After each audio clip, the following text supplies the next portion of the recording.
markaad rabtid inaad ogaato internetka kugu xiran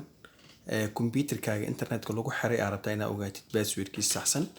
window 12 markaa isticmaalaysa waxaad samaynaysaa marka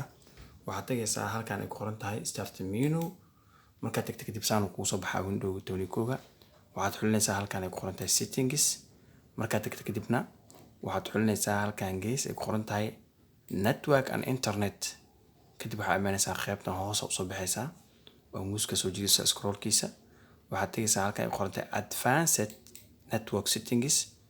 markaad kadib waxaad tagaysaa qaybta hoos u soo soconaysaa halkan ay ku qoran tahay more network adapter option markaa ku dhufto kadib waxa ku soo baxay sida noocan waxaad tagaysaa qaybta ay ku qoran tahay wifi oo bidacada ah loo mar kale ku siinaysaa kadib waxaad imaanaysaa halkan ay ku qoran tahay wireless properties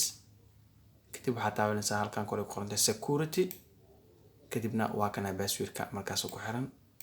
oo meeshan ayuu ku jiraa haddii aan show dhaho caadi ayaan arkaa ama ka soo laabo waxaad tagtaa wireless properties waxaad tagtaa security waa kan passwordka marka meeshan hadda show dhaho waa arkaysaa